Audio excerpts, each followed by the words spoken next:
So, without further ado, the man of the hour, the one who brought us all here, the raison d'être, Monsieur Quentin Tarantino! Give him a warm, awesome welcome!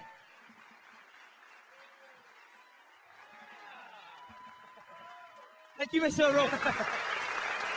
Okay, so let's start the question and answer session. I went out to dinner with Luc Besson, name dropping right now. I went out to dinner with my friend Luc Besson, my ami. And so Luc goes, so what are you going to do next? What's your next project? I told him the whole story about Inglourious Bastards and his miniseries and the whole auteur thing. Had never been done before, how excited I was, you know. And his partner was like, oh, that's a great idea, Luc. Yeah, no one's ever done that. It'd be great. And Luc goes, yeah, I don't know. And I go, why, what? He goes, I don't know. I just, I mean, it's probably is a good idea, but you're one of the few filmmakers makes me want to go to the cinema and see a film. And to say I get to wait 5 years, I get to be disappointed. You know, every once in a while you hear shit, and once you hear it, you can't unhear it. And that was the case. So just as I was getting ready to start my 12-hour miniseries on page 1, it's like, no, let me take one more crack at trying to make this a movie. And here we go.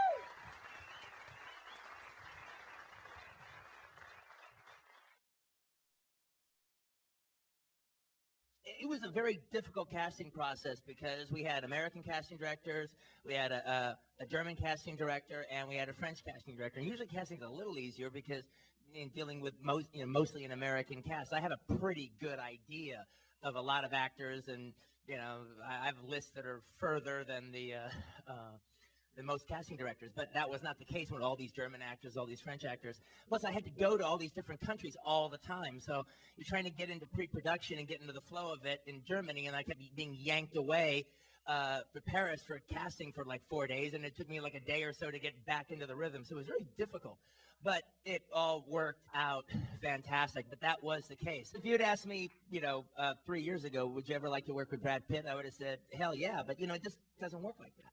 It works like I write characters, and then and that's what I do. I'm a writer. I write characters, and now I'm precious about those characters. So then I want the perfect actor to play that character.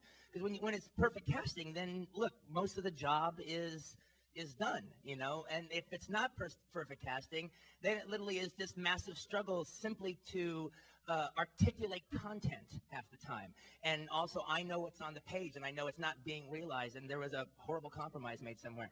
And to me, Brad, when it comes to Aldo, just like Christoph when it comes to Londa, I mean, and Eli when it comes to the Bear Jew, they just played it to a fare thee well, and I couldn't be happier. One thing that's so great about Quentin is that, he creates the character. Everything is on the page. Everything that you see there is all coming from Quentin's brain. But what he's so wonderfully encouraging about is when you're kind of off camera and before the scenes, and you're in character coming up with stuff. He loves it, and he totally, right from day one, Brad came in with just a smile on his face, going like, "We're gonna have a great time, boys," and he was in it from rehearsal and off camera. He's totally there. But Quentin, we would all hang out in character, and I was Donnie, and he was Aldo, and Quentin was Quentin.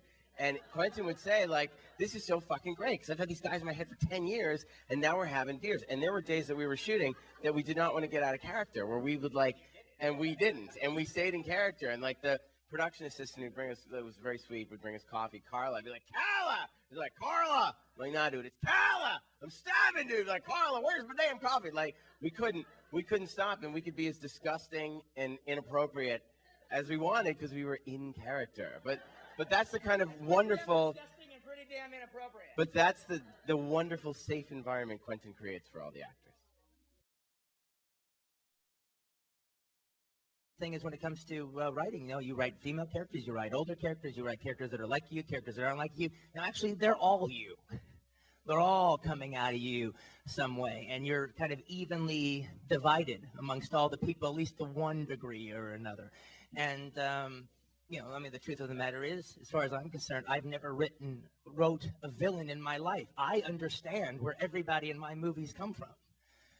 everyone has their reasons. Everybody has their reason for being. No one is just this villain like there is in a movie.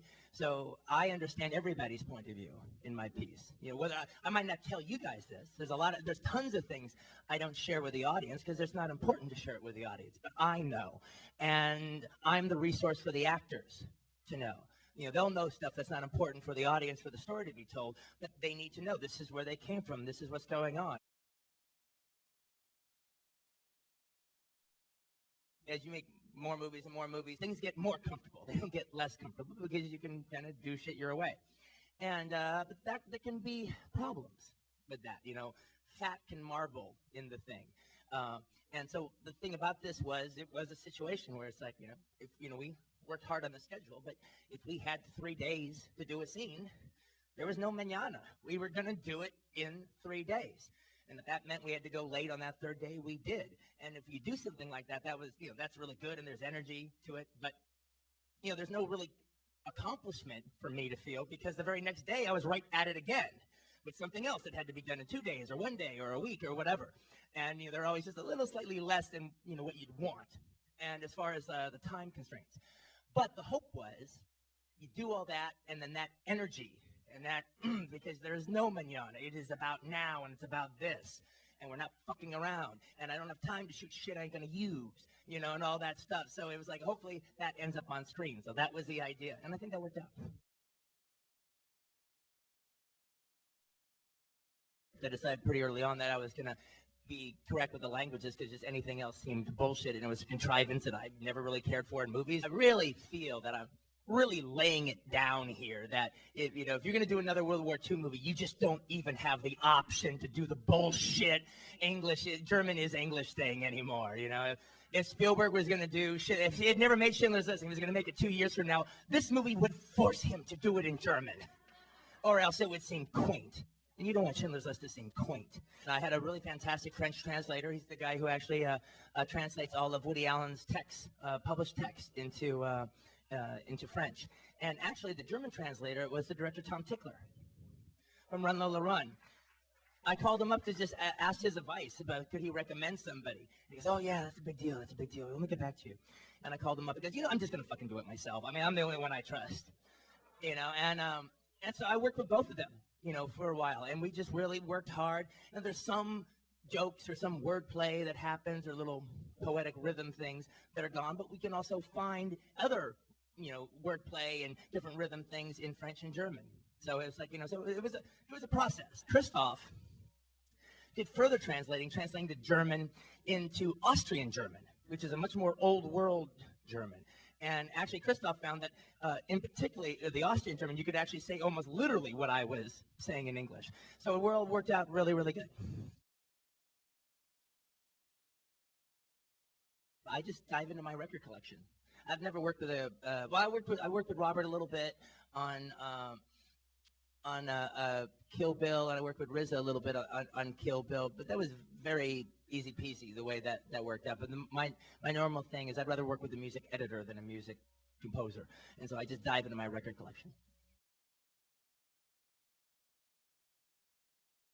Look, I promised I would do sequels to everything I've ever done, and I've never done it, so I'm a very unreliable narrator. But I might do something like this on this because I have some stuff written already.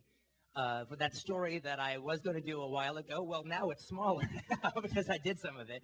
So conceivably, that could be done. It all just depends. A lot of the actors would like to do it, so it all just depends on if the movie's popular enough. What gets me to sit down and write something is very, very thin. It literally is something to the effect of, I want to do a bunch of guys on a mission movie. All right, so that's what gets me to sit down. Then I start writing, and then it's just off to the races. All right, I come up with the characters, and the story starts telling itself.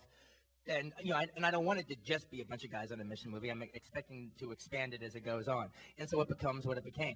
I mean, when I sat down to write Reservoir Dogs, I sat down to write a heist film. Well, I did, but it's different than a lot of heist films. I.e., you don't see the heist, all right? But it's still a heist film. But that's what I sit down to do, and then from there, I hope it goes spiraling haywire. Yeah.